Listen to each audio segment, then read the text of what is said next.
नमस्कार।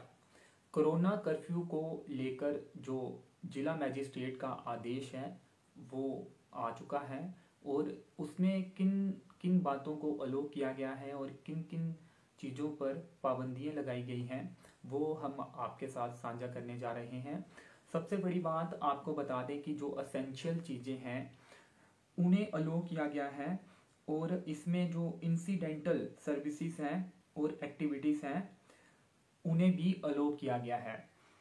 महत्वपूर्ण बात यहाँ पे ये है कि there shall be no restrictions on the movement of the people to buy their daily groceries and essentials, यानी कि जो रोजमर्रा की जरूरत की चीजें हैं वो लोग उसकी खरीदारी करने के लिए मूवमेंट कर सकते हैं, उन्हें अलो किया गया है। लेकिन अगर बिना किसी रीजन के कोई बाहर निकलता है तो उस पर कहीं ना कहीं जो डिसास्टर मैनेजमेंट एक्ट का जो शिकंजा है वो कसा जाएगा। लेकिन असेंशियल चीज़ों के लिए, ग्रॉसरीज के लिए, डेयरी प्रोडक्ट्स के लिए जो लोग हैं वो मूवमेंट कर सकते हैं और अपनी ज़रूरत की चीज़ें जो हैं उसकी खरीदारी कर सकते हैं। इसमें एक और महत्वपूर्ण बात ये है कि जैसे पहले हमने देखा था कोरोना कर्फ्यू के दौरान जो है वो पब्लिक वाहनों को अलो नहीं किया गया था, लेकिन इस कोरोना कर्फ्यू के दौरान पब्लिक वाहन चलते रहेंगे, 50% कैपेसिटी के साथ चलेंगे और अगर 50% कैपेसिटी की उल्लंघना की गई तो साफ तौर पे ये लिखा गया है कि उस पर कार्रवाई हो सकती है। Public transport shall be allowed to operate at a maximum of 50% capacity only and this shall be strictly enforced, यानी कि 50% कैपेसिटी के साथ जो पब्लिक वाहन हैं वो चल सकते हैं। और इसके साथ ही आपको बता दें कि गवर्नमेंट एम्प्लॉयज जो हैं, ऑफिशियल्स हैं, ऑफिसर्स हैं, उन्हें अलो किया गया है क्योंकि एसेंशियल सर्विसेज जो हैं उन्हें वो जारी रखनी है और जो ऑफिशियल काम है, जो सरकारी काम है, प्रशासनिक काम है वो उन्हें करना है, तो उन्हें अलो किया गया है। और अगर कहीं पे उन्हें कोई दिक्कत आती है तो उन्हें अपना आई कार्ड दिखाना होगा या फिर ऑफिशियल जो ऑर्डर है वो उन्हें दिखाना होगा, जिसके बाद वो आ जा सकते हैं। तो ऑफिशियल कोई भी होगा, स्टाफ का कोई भी होगा, उन्हें अलो किया गया है। और एक खास बात आपको और बता दें कि जो होलसेलर्स हैं और जो सब्जी मंडीज हैं, फ्रूट की मंडी है, उन्हें भी अलो किया गया है। साफ तौर पे यहाँ पे लिखा हुआ है the wholesalers fruit and sabzi mandis में also remain open and functional to ensure provisioning of essential supplies, यानी कि जो असेंशियल चीजों में ये चीजें आती हैं और उनकी जो सप्लाई है वो ना रुके, इसलिए इन चीजों को भी, फ्रूट और सब्जियों को भी, होलसेलर्स को भी इस आर्डर के मुताबिक अनुमति है कि वो अपना जो कामकाज है वो कर सकते हैं ताकि जो लोगों को जरूरी चीजें हैं वो मुहैया हो सके। इसके साथ ही आपको बता दें कि जो इम्पोर्टेंट बात इस ऑर्डर में है, जो गुज्जर बकरवाल हैं, क्योंकि वो इस समय जो माइग्रेट भी करते हैं तो उनको भी अलो किया गया है, उनको भी नहीं रोका जाएगा, उनको भी माइग्रेट करने की अनुमति दी गई है। इसके अलावा जो कोविड वैक्सीनेशन है, ड्राइव है, वो वैसे ही चलती रहेगी। कोविड वैक्सीनेशन जो कॉलोनीज में मोबाइल टीमें जाती हैं वो जा सकती हैं और वैक्सीनेशन जो ड्राइव है वो चल सकती है। और इमरजेंसी सर्विसेज तमाम तरह की आपको पता है कि पहले भी चलती थी और वो चलती रहेंगी। इमरजेंसी में किसी को भी किसी भी अस्पताल में जाना होगा तो वो अलो किया गया है। मेडिकल शॉप्स जो हैं वो पहले लॉकडाउन में भी चलती थी और कोरोना कर्फ्यू के दौरान भी वो खुली रहेंगी।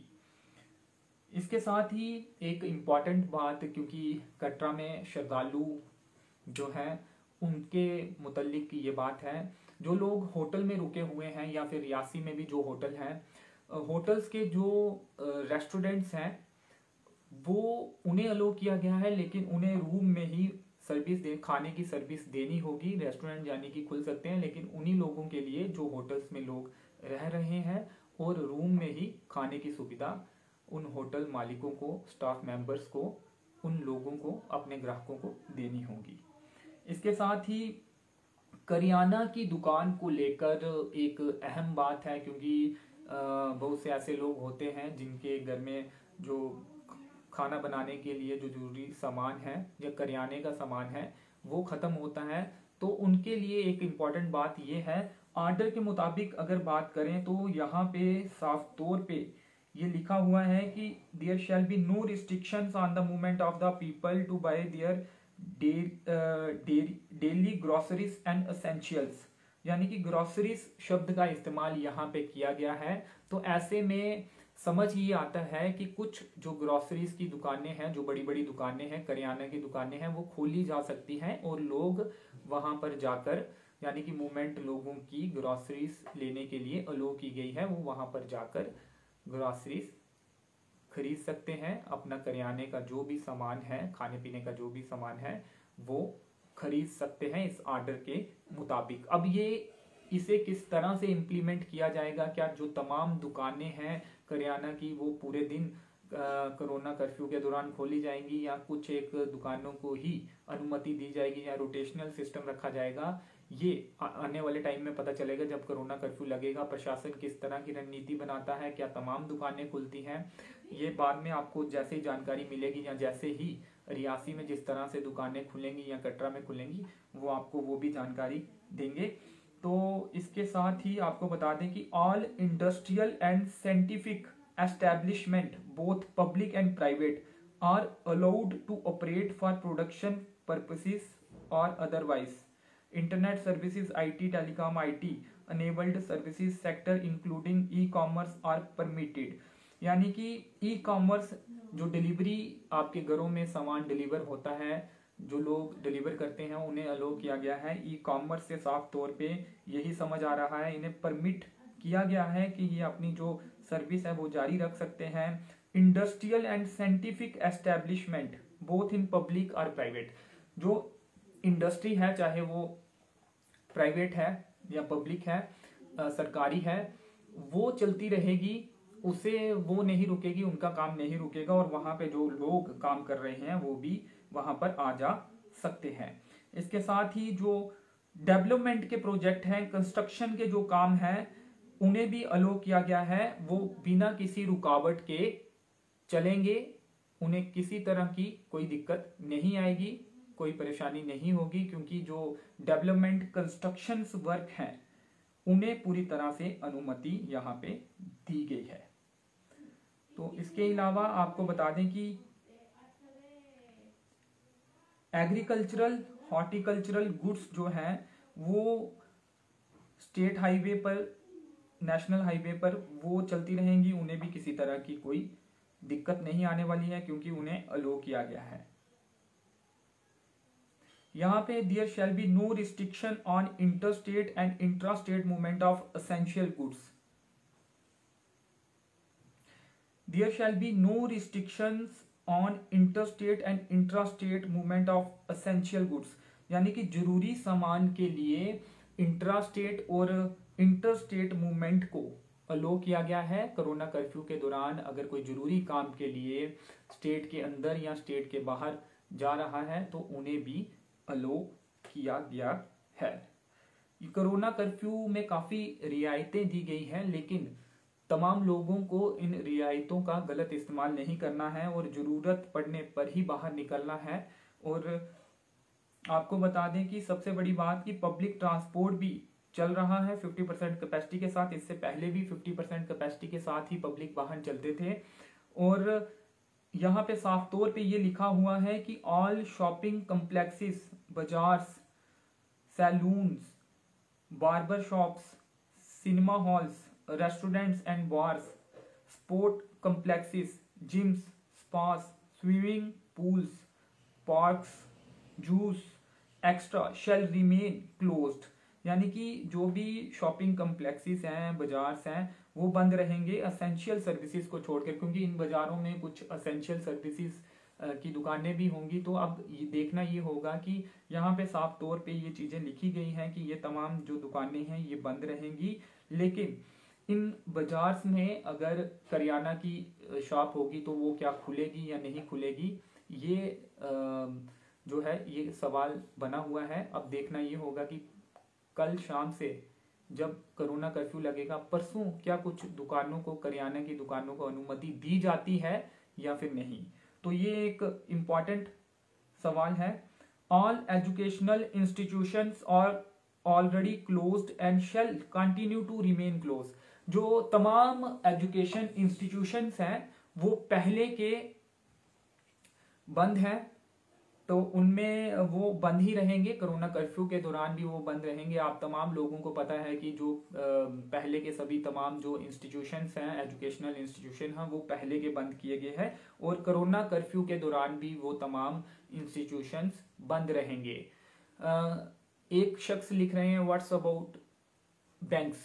तो बैंक और सरकारी कार्यालय, ये तमाम जो दफ्तर हैं ये खुले रहेंगे, इनको अनुमति भी होगी और जो भी स्टाफ मेंबर हैं वो आ जा सकते हैं। अगर कोई दिक्कत आती है तो वो अपना आई कार्ड दिखा सकते हैं या फिर ऑफिशियल जो ऑर्डर है वो दिखा सकते हैं। इसके साथ ही आपको बता दें कि एक लाइन इसमें ये भी लिखी है कि there shall be complete corona curfew with no movement of people except for permissible activities only as mentioned above. यानी कि ये कंप्लीट कोरोना कर्फ्यू है with no movement of people. No movement of people लिखा हुआ है, लेकिन एक बात इसमें ये भी लिखी हुई है कि जो परमिसिबल चीजें हैं, जैसे कि मैंने आपको बताया कि डेली जो ग्रोसरीज हैं या असेंशियल चीजें हैं या इमरजेंसी सर्विसेज है, उनको लेने के लिए उनका इस्तेमाल करने के लिए पीपल की जो मूवमेंट है वो हो सकती है, लेकिन उसके अलावा जितनी भी तमाम चीजें हैं उसके लिए जो मूवमेंट है वो रिस्ट्रिक्ट की गई है, उस पर पाबंदी लगाई गई है। तो सिलसिलेवार तरीके से आपको एक बार फिर बता दें कि होलसेलर, सब्जी, फ्रूट मंडीज, इन्हें अलो किया गया है। लोग अपने डेली ग्रोसरीज और एसेंशियल चीजें लेने के लिए मूवमेंट कर सकते हैं, लेकिन इसके अलावा तमाम तरह की जो मूवमेंट है वो बंद रहेगी। सरकारी जो कर्मचारी हैं, अधिकारी हैं, वो अपने दफ्तरों में आ जा सकते हैं और तमाम जो सरकारी कार्यालय हैं वो काम करते रहेंगे। और अगर कोई दिक्कत सरकारी स्टाफ को आती है, कर्मचारियों को आती है, तो वो अपना आई कार्ड दिखा सकते हैं, ऑफिशियल ऑर्डर वो दिखा सकते हैं। और स्मूथ गुड्स एंड सप्लाईज, जो सामान की सप्लाई है उसमें भी किसी तरह की कोई दिक्कत नहीं आएगी, वो आ जा सकता है। और गुज्जर बकरवाल जो कम्युनिटी है जो माइग्रेट करती है, वो भी जहाँ भी वो जा रही है वो जा सकती है, उन्हें भी किसी तरह की कोई दिक्कत नहीं आएगी। तो इंटर स्टेट और इंट्रा स्टेट जो मूवमेंट है एसेंशियल चीजों के लिए वो भी हो सकती है। इंडस्ट्रियल एंड साइंटिफिक एस्टेब्लिशमेंट, जो प्रोडक्शन है इंडस्ट्रीज में या साइंटिफिक एस्टेब्लिशमेंट में, वो प्रोडक्शन चलती रहेगी, उसे किसी तरह की कोई पाबंदी नहीं है। कोविड वैक्सीन लगाने का जो काम है वो सुचारू रूप से चलता रहेगा। जो मोबाइल टीम्स जो अलग अलग कॉलोनीज में जाके कोविड वैक्सीन लगा रही हैं वो भी चलता रहेगा, उसमें भी किसी तरह की पाबंदी नहीं है। कंस्ट्रक्शन वर्क जो है उसे अनुमति दी गई है। डेवलपमेंटल कंस्ट्रक्शन वर्क जो है वो लगातार चलता रहेगा, उसमें कोरोना कर्फ्यू के दौरान किसी तरह की कोई पाबंदी नहीं लगाई गई है। तो जो होटल हैं, उनके जो रेस्टोरेंट्स हैं, जो लोग होटल में ठहरे हैं उनके लिए वो रेस्टोरेंट ऑपरेट हो सकते हैं, और जो लोग होटल में ठहरे हुए हैं उनको रूम में ही खाने पीने की सुविधा देनी होगी। और एक इम्पॉर्टेंट बात आपको बता दें कि सुबह जो आदेश आया था उसमें हमने आपको बताया था कि इंडोर और आउटडोर जो गैदरिंग है अलग अलग फंक्शंस की, शादियों की, उस पर एक लिमिट रखी गई थी 50 और 100 लोगों की, लेकिन इसमें थोड़ा सा बदलाव किया गया है, वो हम आपको पढ़कर सुना देते हैं। Religious and social gatherings such as marriages attended by up to 50 persons only. Religious and social gatherings यानी कि जो रिलीजियस और सोशल गैदरिंग है, जैसे कि मैरिज या फिर और किसी तरह के जो समारोह हैं, फंक्शन हैं, उनके लिए 50 लोगों की ही अनुमति है। 50 लोग ही उसमें शामिल हो सकते हैं। यहाँ साफ तौर पे लिखा है अप टू 50% ओनली, यानी कि जो सुबह हमने आपको बताया था कि इंडोर में 50 लोग शामिल हो सकते हैं, आउटडोर में 100 लोग शामिल हो सकते हैं, उसमें कहीं ना कहीं बदलाव किया गया है। और यहाँ पे भी साफ तौर पे ये लिखा हुआ है कि वेदर इंडोर और आउटडोर। एंड आपको बता दें कि जो अंतिम संस्कार या फिर अंतिम यात्रा होती है उसमें 20% अलो किए गए हैं, जो कि सुबह भी 20 ही थे, उसमें किसी तरह का कोई भी बदलाव नहीं किया गया है। अहम जो बातें हैं वो आपको एक बार फिर बता दें कि जो पब्लिक ट्रांसपोर्ट है उसे बंद नहीं किया गया है। इंपॉर्टेंट बात यही है, क्योंकि जिस तरह से हमने देखा था पहले पब्लिक ट्रांसपोर्ट बंद होता था, लेकिन अब जो पब्लिक ट्रांसपोर्ट है उसे बंद नहीं किया गया है। 50% कैपेसिटी के साथ पब्लिक ट्रांसपोर्ट चलता रहेगा। इसके साथ ही बहुत सी ऐसी चीजें हैं जिसमें पब्लिक मूवमेंट, पीपल मूवमेंट जो है वो अलो की गई है।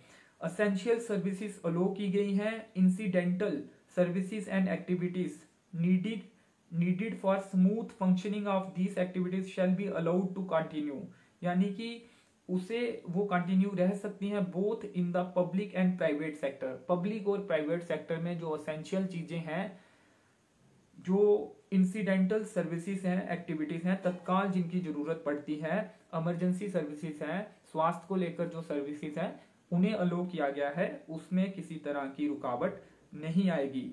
There shall be no restrictions on the movement of the people to buy their daily groceries and essentials.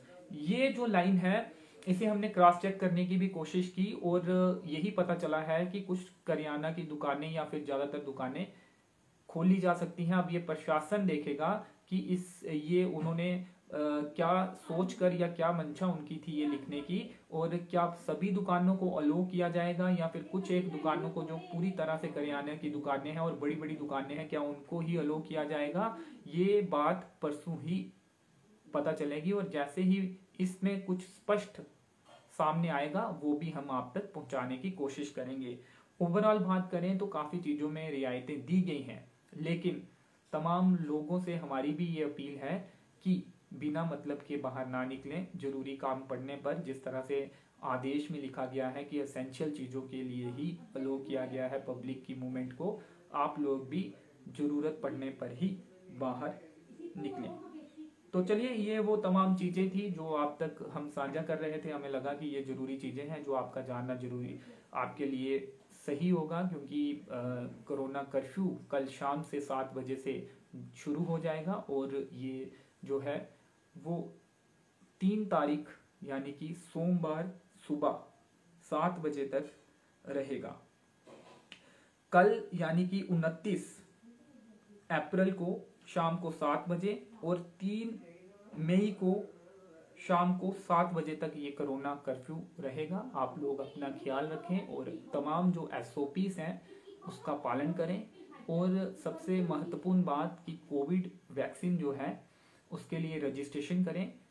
cowin.gov.in पर जाकर आप कोरोना वैक्सीन के लिए रजिस्ट्रेशन करवा सकते हैं। जो लोग भी 18 से 45 आयु वर्ग के हैं उनके लिए भी ये रजिस्ट्रेशन ओपन है, और वो वहां जाकर अपनी रजिस्ट्रेशन करवा सकते हैं। और अपना नंबर आने पर जो भी प्लेस और समय दिन उन्हें दिया जाएगा उस दिन जाकर कोरोना वैक्सीन जरूर लगाएं, क्योंकि अभी तक सबसे बड़ा हथियार वैक्सीन को ही देखा जा रहा है। अपना ख्याल रखें। धन्यवाद। Good night. शुभ रात्रि।